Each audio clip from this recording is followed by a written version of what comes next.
You can see I'm standing in front of a bunch of tools and materials that we're going to be using on this particular job. We're going to compare mechanical, automatic. We're going to talk about the features and benefits of all those tools and what I prefer to use here and what I prefer to use there. I'll be throwing in a lot of cool tips also. So let's get started.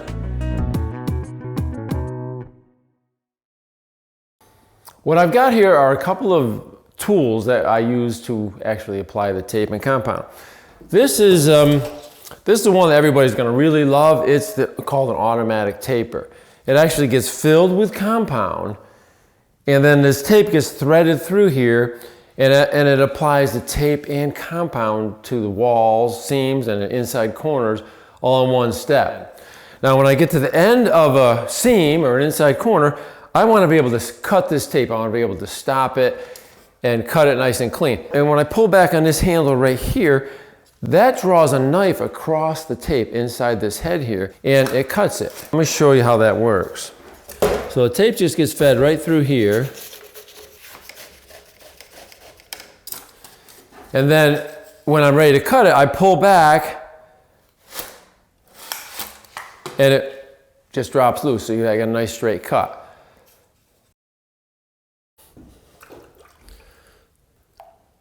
Embedding the tape in the proper compound is important. That's where we use the USG sheetrock brand all-purpose joint compound. That being said, I only add water to the joint compound. I don't use any other additives like dish soap, for example. The only thing that is needed is water. The mixing of the compound is an important part of the process.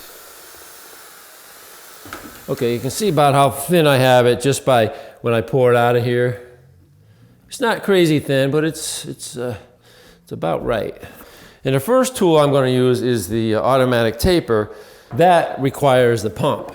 So this is just a pump that this goes in a bucket, and when I use the handle here, it sucks compound into here and out into this gooseneck. So I'm just going to kind of pump it just a little bit till I get compound coming out,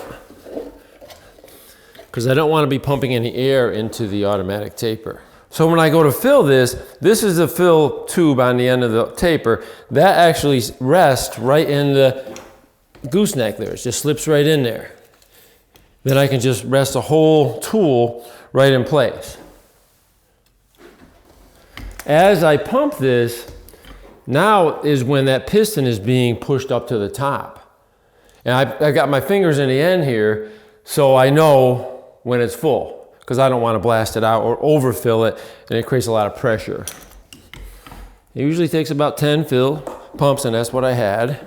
So now I've got the tube filled with compound, and it probably weighs 30 pounds or more. Now I'm just going to flip this little lever up, and that allows the cable to engage so that I can turn this wheel and force compound out. Now I've got this disengaged, so now compound will come out. I'm going to just turn this handle a little bit just to get some of the compound started.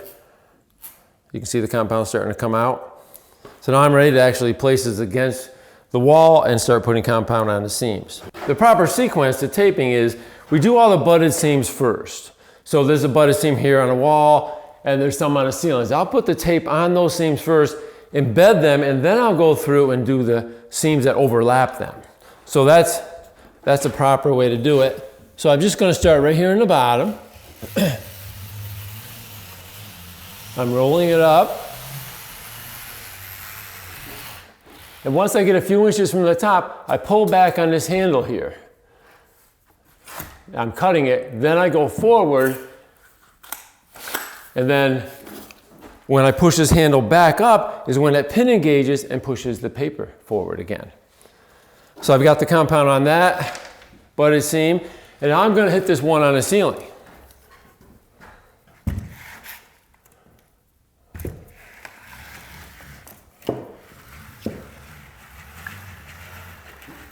One little thing when you're doing ceilings is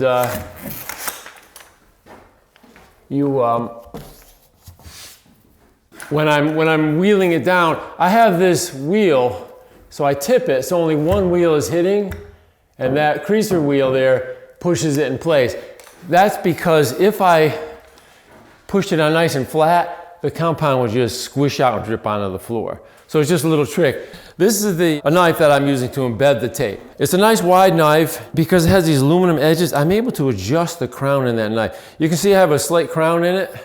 It's actually, this is the concave side, while the crown side is the side I'm putting against my tape because I want to push it in nice and tight.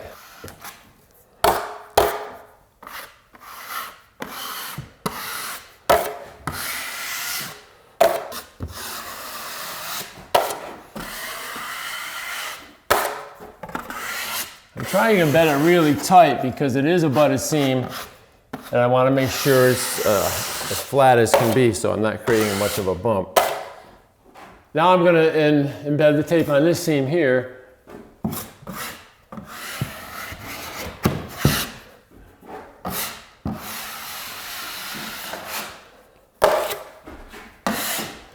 Now you can see when I tape this other seam, I'm actually concealing that edge of the tape there. That's the reason we do it in this order. An interesting thing about the automatic taper is when it's filled, it uses up about 75 feet of tape per fill. So I'll fill this 3 times and then the 250-foot roll will be used up. Because it's a tool made for production, so anything you can do to make it nice and productive is really important. Right here you can see I'm going relatively slow, but I can certainly walk a lot faster and get that on there. But it's putting the tape and compound on very uniformly, all in one motion.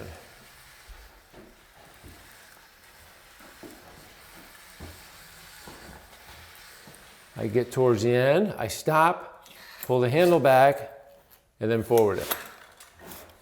Now, all this needs to be embedded with a taping knife. So once again, I'm using my 8-inch knife. I'm starting in the middle, putting a lot of pressure on. Occasionally, you'll see I've got a little dry spot. I notice that as I'm doing this. And you just fill it.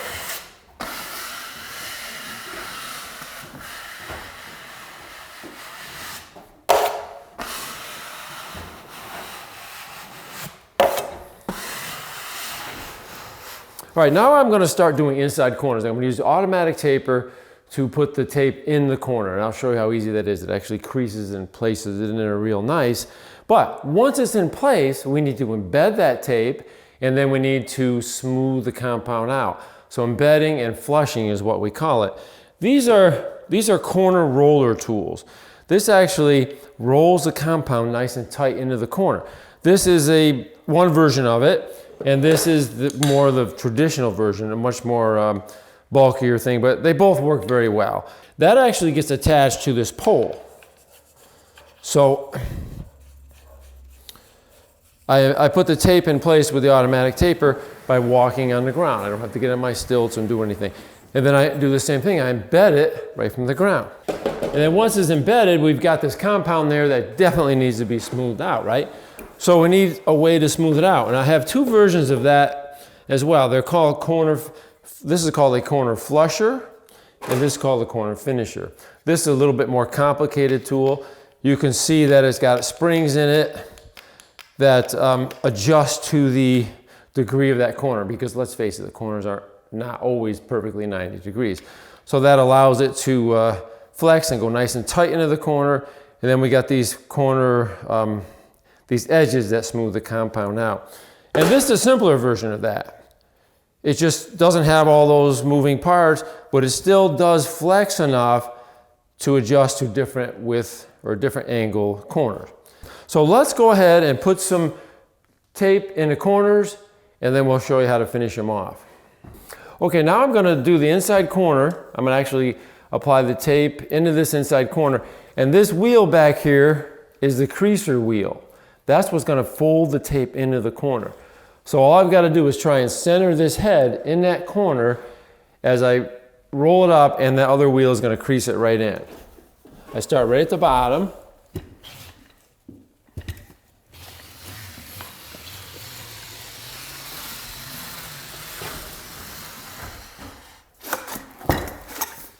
I'm a little long on the top, so I can just pull that down slightly.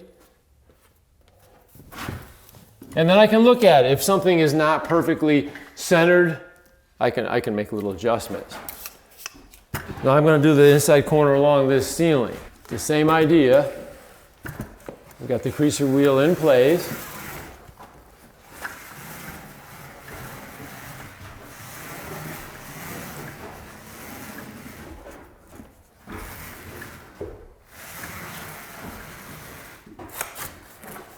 Once again, I'm not doing the entire length.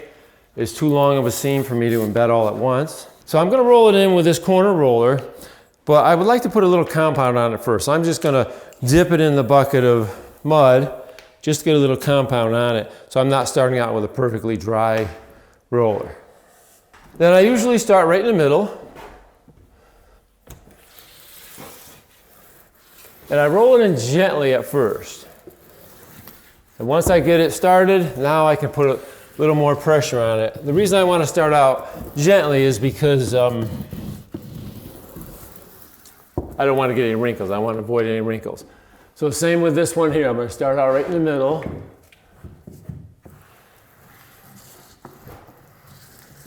Trying to make sure it's square. Now I can start putting more pressure on it. You can see I'm a little short there because sometimes it'll pull on me, but that I will address as I'm pointing that corner up later. So now I'm going to take the corner flusher and I'm going to smooth this compound out. But once again, I'm going to dip it in the joint compound just to get it acclimated. And I like to start at the bottom and push up because that way I'm not pulling joint compound down and creating a puddle on the floor.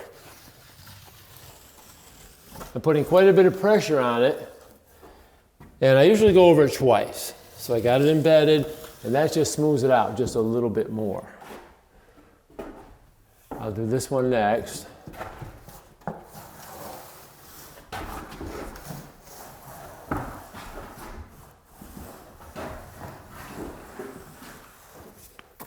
And I'm going to do it again. These poles are telescopic. So actually I can make the handle a little bit longer or shorter.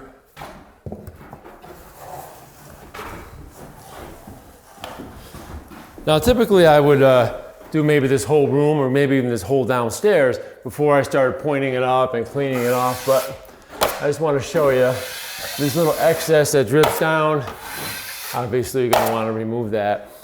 So this tool is actually a pretty complicated tool. It's very efficient. It's also quite expensive. So maybe you're thinking, well, maybe I want something a little less complicated to use and also less expensive, of course.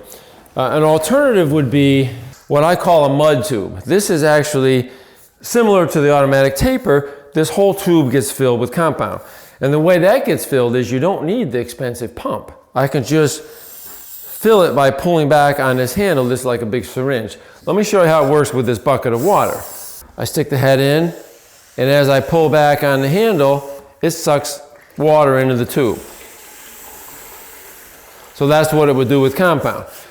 So now I've got this tube filled with compound. How am I going to get it on a seam? Well, there's actually, we call them mud shoes. This is a mud shoe for the seams. This, I actually got it filled with compound, and I just glide this along the seam and apply a nice ribbon of joint compound. It's a lot slower than this, but it's still a lot faster than hand taping. And there's a different shoe that goes on here for inside corners. It's a 90-degree tool that puts a little ribbon of joint compound on each edge of the inside corner. So this can kind of take the place of the automatic taper, but it's not as efficient, but it's still a very nice option. Now this I place right center over the seam, and there's a certain direction it goes. See, I want the compound to stay on the wall, so I push it in this direction so that I leave a nice ribbon of compound. So I'll start down here, and the way compound comes out of the tube is I'm taking my right hand and I'm pushing on the handle as I'm pushing this along the seam. If you find that you're working really hard to force that compound out of the tube, then you have it too thick.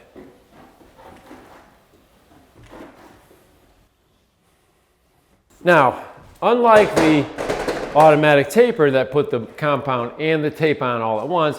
This just puts the compound on. So now I have to put the tape over the seam by hand.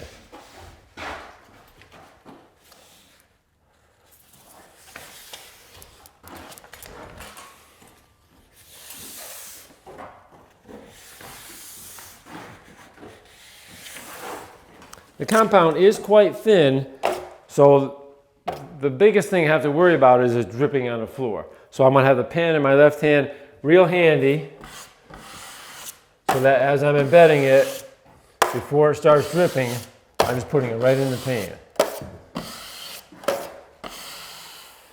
If I want it a little tighter now, I can just pull the knife across it, and I did get it even tighter.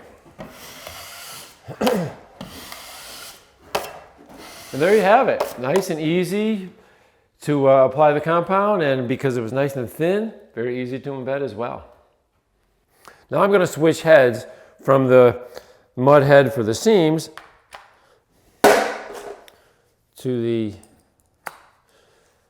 corner mud shoe. So this you can see is going to leave a ribbon of joint compound on each side of the 90-degree corner. So I just place it into the corner. And now as I pull it along, the wheels will just glide along so it moves very smoothly. And I'm keeping pressure on the handle here. And mud is going to come out in a nice even ribbon on top and bottom. So now we have a very nice consistent amount of compound in that corner. Now I just need to crease a paper tape and put it in that corner.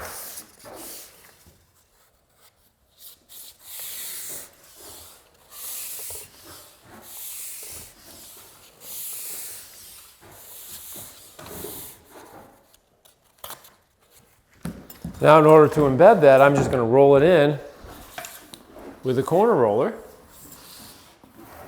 Nice and easy at first to avoid any wrinkles, and once I get it embedded, now I can start putting more pressure on it.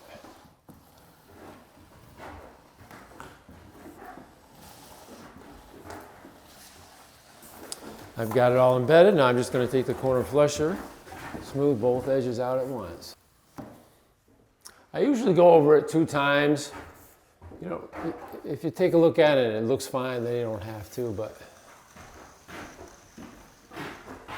once again, I'm going to clean up my mess. If I have an edge that isn't feathered in perfectly, I'm going to feather that in.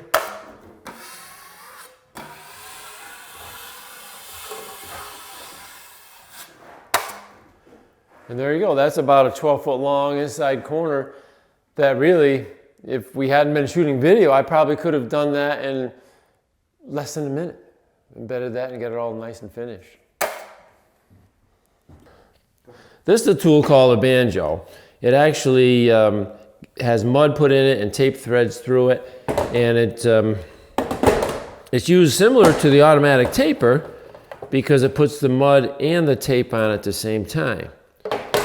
So what you have to do is thread the tape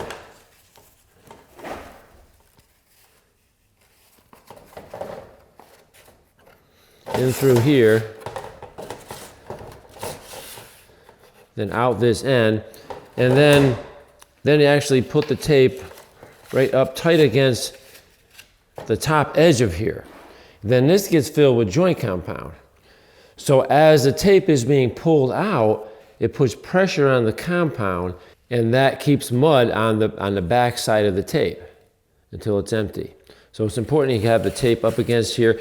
The compound does have to be pretty thin for it to work, otherwise it pulls really hard. So in this case, we do thin it down just a little bit extra, but once again, I want to make sure that you're using heavyweight all-purpose compound. Then it gets embedded just how we did with the automatic taper, because this is basically the exact same thing. The BANJO puts a tape with the compound behind it already on the wall, so then you just take your 8-inch knife and you embed it nice and tight.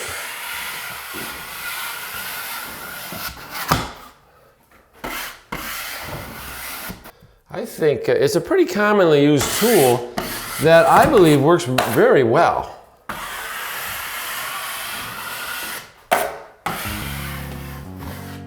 I've shown a whole bunch of different tools and techniques and tips, all this to help you possibly decide what's going to work best for you. Maybe your scenario is you're just doing smaller jobs and you may choose this option. Larger jobs, you may choose that option. So I hope I was able to answer all them questions so that you can get started and become better at drywall work.